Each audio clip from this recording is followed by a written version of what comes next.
Ladies and gentlemen, thank you very much for coming through for another episode where we just hang out with some of the best of the best.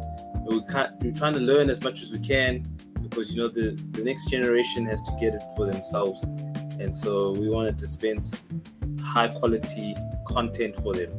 And the only way I know how to do that right now is by giving you a high quality guests. I'm so excited for our next guest. I met him all the way in Bangkok, Thailand, when I went there after leaving Shanghai. It was a little bit of a rough trip for me to leave China very suddenly, but I eventually started working at a school called, maybe I shouldn't mention the school's name. Oh, maybe I will. It's One to Sit. Now, the school is very cool. It's a demonstration school, and they have a series of students ranging from kindergarten and primary school. And then on the other side of the school is the university. And so Lahore Demonstration School was the school that I was working at, whilst One to Sit, actually, One to Sit University owns the school. And I saw crazy things there. My students from the kindergarten were 5 years old and they were working on Apple computers. I couldn't believe it.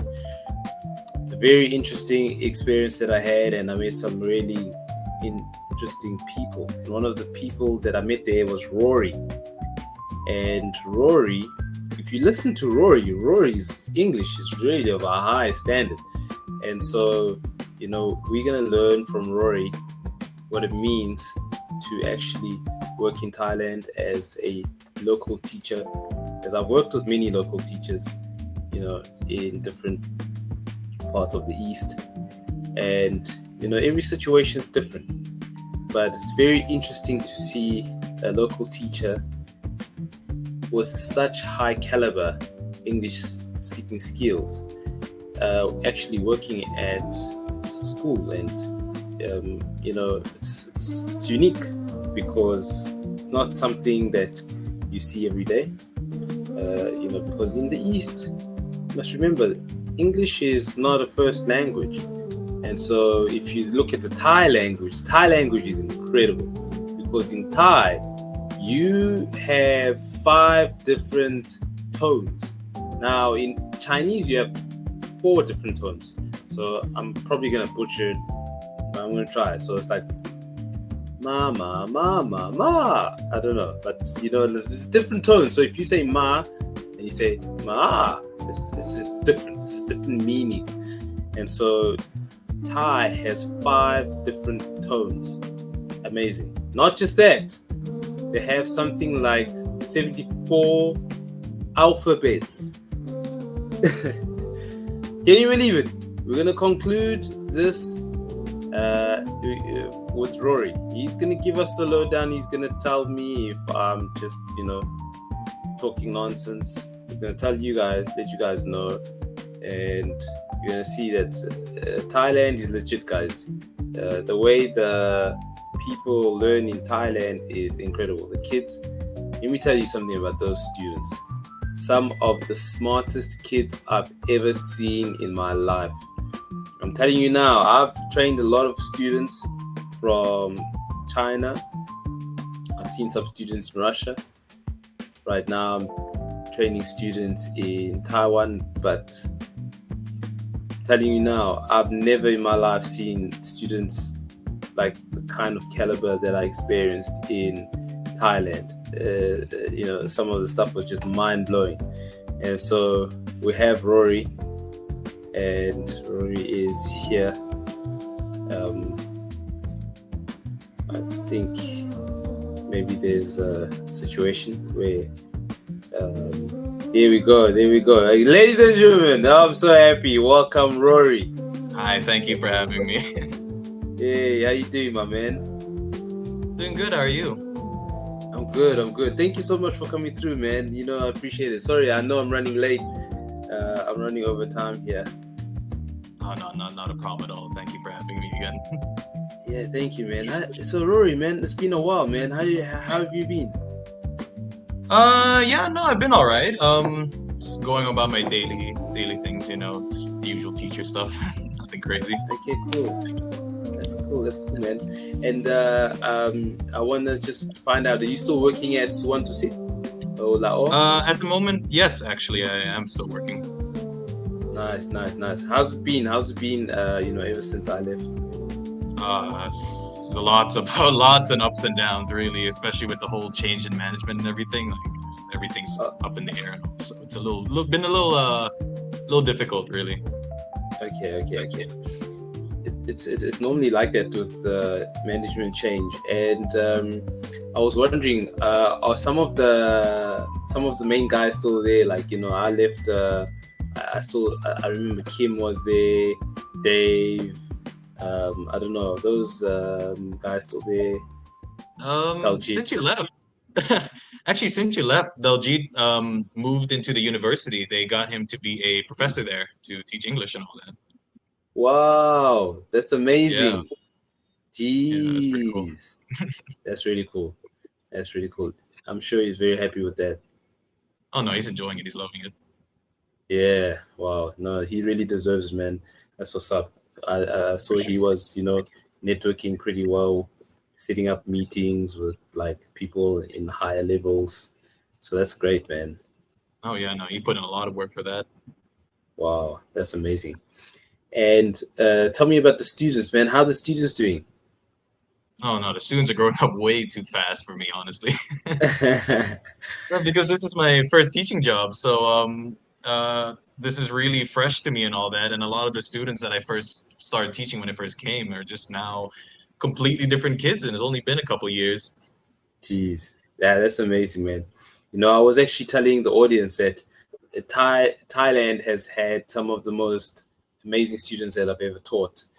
Just the way they develop some of the vocabulary that I've heard, I've never seen in my life. And I think Thailand is a very special place. And I just wanna confirm with the Thai language, when you are learning Thai, there's five. Is there five tones? Yes, that is correct. Okay, and also the alphabet. How many alphabets are there? Oh, there's like I think around a little over 40, I'd say. I'm not too sure, maybe around 42, and then on top of that, quite a few more vowels as well. Jeez, that's Yeah. really amazing, man. It's unbelievable. When I discovered that, it blew my mind. And the Thai language is obviously not like the English language where we have, the letters as we know them, A, B, C, D to Z. Ac- It's a little. Actually, we do. Oh, The language actually is basically the same way. There's a bunch of different letters and everything, and when you put them together like ABCs, it makes a word as well. Very similar. but what I mean, like the way you write it's not like the Uh, lettering, like oh, of course, you know, yeah. yeah, like for example, like in France, you can still use ABC. Yeah, of course, it's not gonna have the same sound, but you'll use the ABCs to sort of still create words the way Yeah, you normally do. the, But the it's typical written out in the same form. But with Thai, kind of like Chinese. Chinese doesn't use like ABC characters. You use different kind of lettering style yeah, of that's writing. right. And also all And together, just how they do it. Yeah. yeah. So it's really interesting to for me, to experience children, learning to write both in the ABC style and sort of like the local language, which is particularly different from ABC, Yeah, just in terms of the expression. no, for And sure. so when you were going to school, engaging in those two different styles of writing or different styles of reading expression, how did you cope with that? Um, I mean, it was easier for me considering I was born and raised here, so that Okay. helps a little bit. Yeah. But I still think, like, your situation is very special. Like your speaking skills, your fluency is like very high compared to even a lot of teachers that I've bumped into in Thailand. Like, how is it that you've had that, you know, a particularly different kind of advantage? I don't know. You sound more proficient than a lot of um, just people in general or teachers that I've met. Like, Um, well, first of all, I guess it comes from being in a Filipino household, so we speak English quite a lot. And even though I went to a lot of Thai schools, most of the time they had fairly good English teachers. And all throughout high school, I went to an international school. And for the past for 7 years, I also studied in America. And on top of that, I guess I'd like to say that I guess I could say that I like to be a little more critical or at least wary of what I say because at the end of the day I like to have this mindset in which if it can be misinterpreted, it will be. And mm, so I try to keep in mind minimizing the errors at least whenever I speak and all that. And over time, it just I guess forms a habit and forms some way of communicating. I guess you'd say. okay, that makes a lot of sense. Yeah, that makes a lot of sense. Okay, great, man. So right now, as a teacher, what are you teaching? What kind of subjects? I started off teaching science, but then now they have me teaching PE actually because Ooh, that's actually what I'm more proficient in terms of what I studied back in the US. oh wow, that's amazing, man. I didn't realize it. Yeah, no, I studied So exercise physiology because I wanted to be a physical therapist trainer for a while, and then I guess teaching kind of just took the reins, I guess. okay, wow, that's interesting, man. Okay, so PE, like which levels are you in terms of like the student's age? Right now, I am. Oh, the semester just ended, but the previous semester I was doing grade P3, 4, no, P4, 5, and 6. Initially, they were supposed to give me three, but they thought it was too much, so they took that out. But yeah, 3, 5, and 3, 4, 4, 5, and 6. Yes. Okay, okay, the older kids, that's cool. Yeah. And do you ever come across situations where you see a child that's maybe like incapable of doing a particular stretch or doing a particular exercise, and then you have to sort of, I don't know, what do you do when you see children that actually can't cope with a particular stretch or particular exercise? Um, I mean, I feel like that's just natural with anything involving PE, sports, physical activity, and everything. Because unlike the classroom, you're using a lot more than just your brain, right? So Yeah. it's at the end of the day, I guess it all boils down to how I structure the class and everything. Because there's not one skill that everyone's going to be proficient in at the same time. Oh, never. And so as long as I'm able to break things down, let's say I want to do some basic passes and everything. Like you'll be surprised how many students don't know how to do a basic like chest pass, and so I'll work through it and everything step by step. Let's say take one step forward and at your chest you push thumbs down and everything, and slowly work the technique over time. And as it goes on, they'll just slowly pick it up as with any physical activity, really. So as long as you break it Okay. down, it's all good. Okay, cool. That's so cool. And the lesson, is it also structured in terms of the time period um, of any other class that you teach in the classroom? Yeah, no, it's the same time length and everything. So the only difference is that I have to go pick up the students physically, bring them to the location, and then bring them back and everything. And so I do have to take at least 5 or so minutes from my class just to do that. Okay, that's cool. But I think that must be a lot of fun to actually get the kids, especially if you're going to be outside. Do you do the lessons outdoors? Oh yeah, I don't think I've ever had an indoor class because the other PE teacher is completely hogged the indoor gym. Oh, okay, that's really really cool. Yeah, no, the only reason why I ask is I remember I actually enjoyed having the kindergarten kids because I could take them outdoors, and we used to have some lessons that we had to actually have outside as part of the curriculum. And I just saw they just love going outside. They just it's like a dog being trapped in the house, and suddenly the hears the keys. Oh, we're going outside! Oh my gosh, let's go! And the kids always enjoyed like every opportunity to get out the classroom. And I remember there were times when I actually couldn't go outside because we were told, hey, the I don't know, the sun or the pollution. I think it was the Yeah, pollution. The pollution. Yeah, levels were not, um, you know, um, reasonable healthy. for the kids to go out. Yeah. So you've never had a situation where you've had to just keep it indoors because of Oh that. my goodness.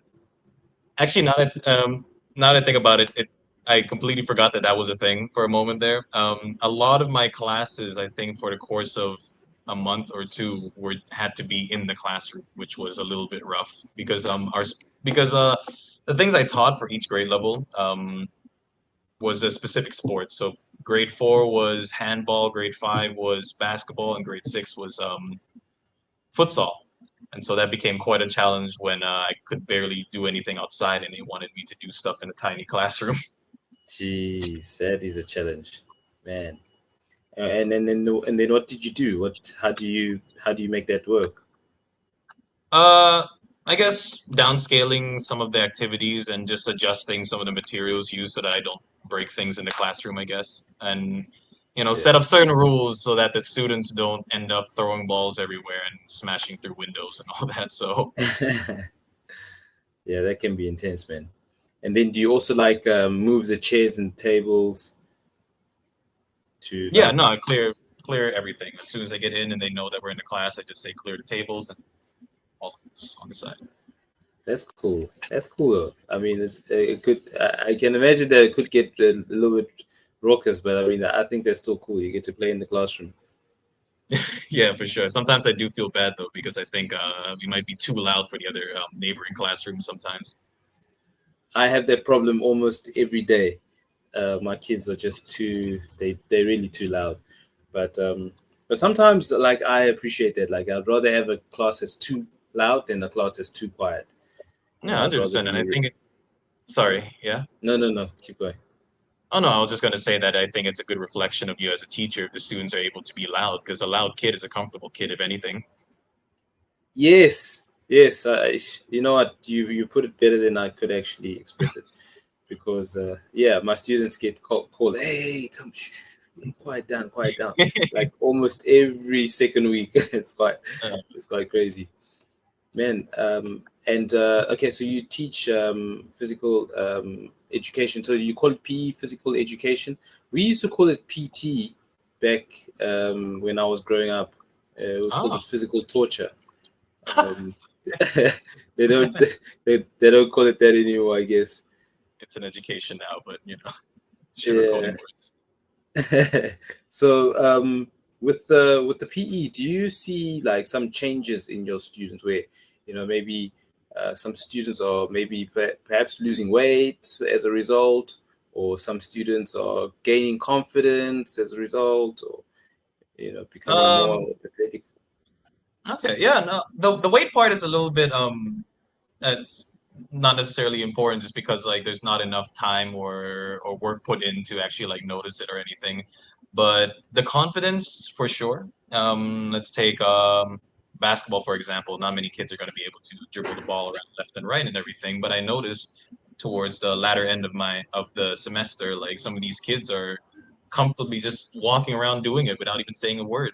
While at the beginning they were fumbling and tripping on the ball and everything was flying everywhere. So it's nice to see some good improvement. Hmm. Yeah, that's really good. That's really good. And how about the parents? Are the parents sort of concerned about the kids, showing signs of improvement in PE? Do you sometimes like have conversations with the parents? Uh, Actually, I haven't had a conversation with a parent at all in my PE experience so far. Maybe it's because they just haven't reached out, but at the same time, there's not really much for a student to really show at the end of the day when they go home. Unlike other classes, they can just bring home a worksheet or something. But yeah, PE is a little more metaphysical, if you say if you if you put it that way, I guess in a way. I see. That's interesting. That's interesting. I mean, there might be an opportunity there, because maybe that's the way it is throughout, the entire education system, where, because like in different classes we present our material, and if there was a way to maybe present some kind of showcase some kind of activity or some kind of skills that the kids have learned. Maybe that's a way for you to say, hey, I'm not just like your other PE teachers. I don't know. It's just an I mean, idea. there is no, 100%. There definitely is. I just haven't got into it because if you look at what was it, British schools and everything, they're a lot more structured in their PE lessons and everything, and so they'll have specific skills in which you'll have to learn by the end of the semester and everything, and then you'll have to showcase those skills like volleyball. You have to showcase how to set properly. What the form is and everything. So it's not just physical, but um, it's also written to some degree as well. There's theory behind it. That's what I'm trying to say. Oh Yeah. wow, wow, that's So very serious. so yeah. But Jeez. I like to do that sometimes. I do that whenever I do training with other people. Whenever I coach basketball or train in the gym or something, I do have logs that I keep and everything as well. So Oh wow. Okay. So you take you take what you've learned from your studies. You take it outside the schooling structure. You also coach outside of the school. yeah, I coach over the weekend sometimes, but it's a personal thing. If a friend asks me, and at the end of the day, once someone sees you train someone, they'll come and ask as well. And so over time, I guess you build a little bit of a base and everything, and I can just pick and choose when I want to train or how I want to train and everything. Oh man, that's pretty cool. So like, what kind of training have you been giving people like in the gym? Oh, in the gym, it just depends on what their goals are and everything. So some are to gain weight, some are to gain muscle, and others, especially for me, because I'm a lot closer to the basketball community here. They want to jump higher. Of course, any basketball player Uh wants to do. yeah, And yeah, so, yeah. yeah, me and my friend, I think back in 2018, 2019, actually created our own little jump program and everything. We have a small booklet we have somewhere that we can use. So it's been pretty nice. Oh man, that's interesting. So what can I do if I want to jump higher? I'd like to jump higher. What can I do? I guess it just depends. I mean, first you need where do I start? I guess you need like everything else, you need a strong foundation. If you don't Okay. have good mobility, if you don't have good stability, or you don't have good core strength, then everything else is going to fail, no matter how powerful your legs may be. And so, Uh, build that foundation and then work on it, and then understand um, how to mesh plyometrics along with basic resistance training in order to, I guess, maximize uh, the growth that you're trying to achieve. I see. I see. Would doing squats be like, one of the programs that you set out for somebody?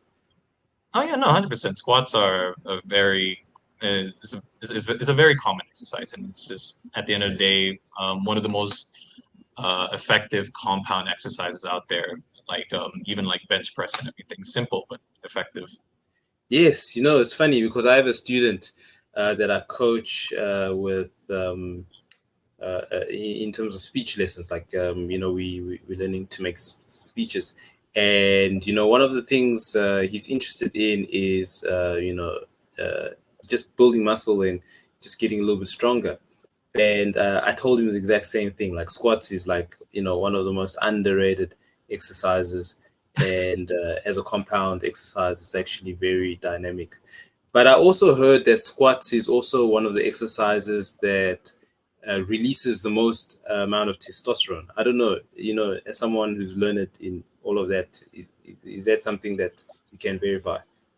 I mean, I guess you could say so, because at the end of the day, when you're pumping iron and everything, you're releasing testosterone as well, anyways. And a compound exercise is simply something that hits more than one muscle group, and the reason why squats are one of the best compound exercises is because it hits almost every muscle group that you can think of, from your delts to your back to your lower back to your glutes, knees. legs. The only thing that's missing is a little bit of that, a little bit of the chest action, but you're still having a lot of core work going on because you need Yes. to as you go down, you need to really focus on that in order to protect your spine and everything. And so everything altogether just works at the same time. If done right, of course. Like anyone can just squat, but unless you have a fairly decent mind muscle connection, then you're just moving and you're not doing anything.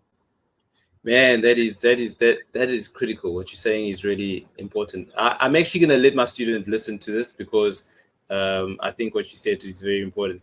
And also, I want to know because I mean I've been squatting, but I don't squat with weights anymore. I just squat like my own body weight.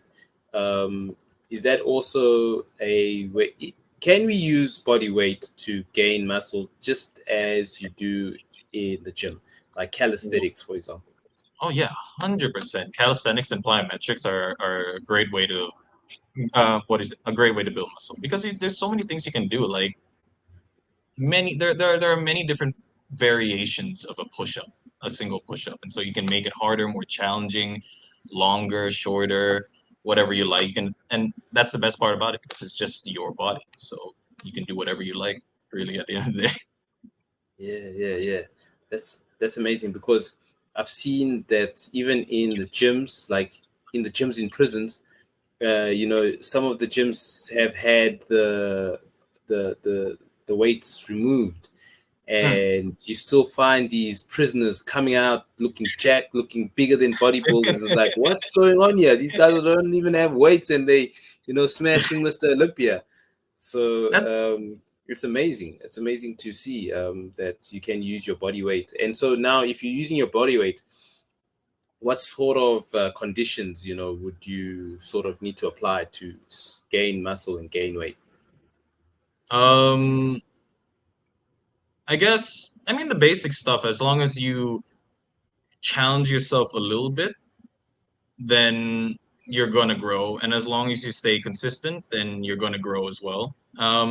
But it's also about understanding what you're doing rather than just doing it for the hope of some kind of result and everything. Because let's say a pull up. Because let's say out of two exercises, which one do you find harder for a beginner, a pull up or a push up? Pull up. Okay, pull up, fair. Um, and at the end of the day, like what you can't really do much in terms of progressing with a pull up because it's just your body weight. You can't bring it up or down, and you're trying to bring it down by going to the weight room anyway. But so how do you get better at your pull ups? How do you get stronger at everything? Then you break it apart instead of just focusing on being able to pull yourself up.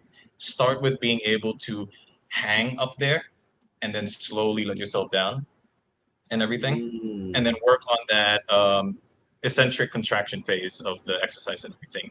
And slowly over time, that will also build up a little more strength. And maybe next time in a week or two, you'll be able to do maybe one pull up and then three more negative pull ups. And then Ah, again, the next day, you can maybe do two pull ups or something. So it's a slow progression. But as long as there's something that goes a little bit above what you are comfortable with, you will slowly stack it up because okay. bodybuilders, they're not gonna go from 45 pounds to 100 pounds in a month. They go from Yes. 45, 45.5, 45.75, and then next one is 46, and then slowly they'll build up. Next thing you know is they're at 200 pounds benching like a monster. So same thing with body weights really. I got you. I got you. Okay. That's encouraging. That's encouraging because I bumped into a gentleman who says, he can only do five because he doesn't really have time to train.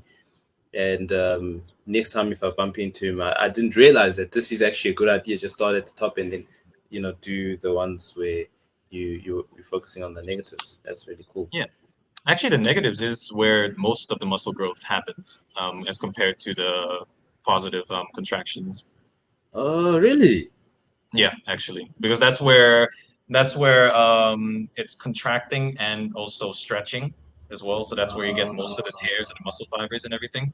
And so yeah, Wow, I never knew that. That makes a lot of sense, though. Okay, the hmm stretch, I guess, is really important for growth. not the stretch, it's the Oh, micro tears in the muscles that help the growth and everything. And okay. so the All right. stretching just enables them to kind of like tear up just a little bit more, I guess. I see. And is it also true that the muscle is more developed through rest as opposed to actually the training session that you have? 100% of time. Actually, when it comes to training, there are different kinds of training, like we said before, some to cut and some to bulk, and some to simply gain strength and muscle. And so, let's take my plyometrics exercises for example, the ones where I have to where people want to jump higher. Yeah. The rest time between exercises can go anywhere between 2 to 3 minutes because the idea is to really let it recover. And so by the time you get to your next set, you are explosive, explosive, explosive. And so, same thing with muscle growth as well. As long as you do what you need to do in the gym and rest properly, sleep, eat, and everything, then it will all come together. Okay. All right. Okay. That's important, man. That's important. And is rest also something that you sort of get your kids to engage in? Like maybe, the idea of, sleeping at a particular time, waking up at a particular time, those kind of things. Oh no, yeah, I emphasize rest all the time because I think one of the biggest downfalls of I guess the younger generation youth is that they think they can just power through things, which is good, which is great and all, but that didn't really take me very far anymore. You know, if you didn't know how to look after yourself, because growing up I had a lot of injuries because I never knew how to take care of myself and never knew to rest. I always thought hard work was all it really took and all, but Yeah. if you don't take care of your body, then it's just gonna break down somewhere down the line. Ah, okay, okay. And so for young kids who want to sort of develop, and when I say young kids, I also mean like kids that perhaps are teenagers and just the early stages of becoming an adolescent. Like, what kind of a program would you suggest they do when it comes to like physical training, like in terms of how many days a week should they be training at least and at most? It depends on the intensity of the training. Um, there's there's high intensity training, there's intermediate intensity and everything, and there's low intensity training and all that. It just depends on how much you do. Let's say high intensity training, 30 minutes a day, 5 days a week should be nice. Is pretty good. Um, Intermediate, medium level intensity, maybe an hour a Okay. day, 5 days a week, something like that. All That's just right. bare minimum to in order to not have a sedentary lifestyle. I guess like we're not at least as long that's just to maintain rather than to improve. If you know I what I said. see. I see. And what about this concept of walking? Because I've heard that people say that when you train, you need to recover, right? So sleeping is good, resting is good, but I heard that walking is also a way to actually recover. I don't know if that's true. Oh no, it falls under active recovery. Walking, swimming, a light jog, that is recovery as well. Because at the end of the day, when you train hard, you're gonna be sore, you're gonna be tight, and sometimes that can hinder your next workout as well because you're sore, you're tight, and sometimes you compensate for things, you compensate for your form and everything, and so it can become a little detrimental to the progress. And so a light jog or a walk down to the store, just a nice swim to loosen up your body and get the motors running again is definitely recommended. Wow. Okay. All right. That sounds really, really good, man. That's really amazing. And do you have like an ambition in terms of for your students? Like maybe you see that they are at a particular level and you want to sort of get them onto like a higher level. Do you have like sort of certain ambitions for different classes? I'd say I'd have for different students because I feel like one of the jobs of a teacher is to be able to understand what your students' likes and interests and everything. And if there's a student who's a little more particularly interested in, let's say, basketball or something, then I'll poke at him a little bit more and try to like show him some things here and there and all that, just to like not really not really put him above the class, but to continually fuel his interest in it, I guess, if you know what I mean. Yeah. Yeah, yeah. I think that's important to do it in a way that's subtle enough to let the class still have fun. And yeah, I think that's good. I think that's really, really good. Like, I think what you're doing is important, man. For young kids that wanna learn more and maybe reach out to you. Is there a way that they can do that? Maybe on a private basis. Yeah, I mean, I guess they can just contact me on any one of my socials, depending on who I talk to. If it's a parent, then I'll give them my line. If it's someone along my age that I bumped on the side of the road, then maybe I'll give them my Instagram or something. Um, Okay, okay. Because that's what I want us to do. Like, before we wrap up, I want students to be able to know that they can contact you somewhere particular. So, would it be okay if I put your socials where they can contact you privately, in the description of this video so that, if they want, they can reach out to you? yeah, no, I'd be happy for sure. Okay, cool. Yeah, so ladies and gentlemen, there you have it. Rory is happy for you to contact him, get his professional expertise because this guy is in the flow, guys. You want to learn from people who know what they're talking about. You don't want to get hurt, you don't want to get injured, and if you do get injured, you want the best people to help you with that. And so, Rory, man, for the young stunners, because I'm always trying to let young guys, be aware of the people that are here. What is a word of advice that you can give them, those that are engaging in particular sports and just want to take their level to the game to the next level? Take care of your bodies. Always take care of your bodies. Eat right, sleep right, and like I said, take care of your bodies. Guys, there we've had the best session of how you can learn about having a good way of training, a good lifestyle with your body. Rory, I don't want to take too much of your time, man. Thank you so much. I really appreciate you coming on the show. And I was wondering, man, like when we progress into the future, would you mind coming back onto the show? Maybe there's more things we can learn. Maybe there's more situations that you've encountered with students that we can discuss further. Yeah, no, 100%. Just message me anytime, and we'll make a plan. Okay, cool. Thank you. You're actually the first guest from Thailand that I've had, and I have another guest from Thailand tomorrow. So thank you for representing, my man. Nice. Thank you so much for having me. Thanks, my man. No, we'll definitely keep in touch, Rory. Yeah, for sure. All right, I'll see you around. All right. Cheers, brother. Cheers. Cheers. So, ladies and gentlemen, we've had my man Rory. Rory's actually happy to come back on the show. I'm going to bring him back because, I think there's a lot that we have to discuss. And I actually have to run. I literally have to go. So we had to cut that one a little bit shorter than usual. But guys, stay tuned. We got the best of the best. We got the first guy from Thailand representing, and I love Thailand. To all my people in Thailand, hey, hold it down. I love you guys. Guys, until next time. Cheers.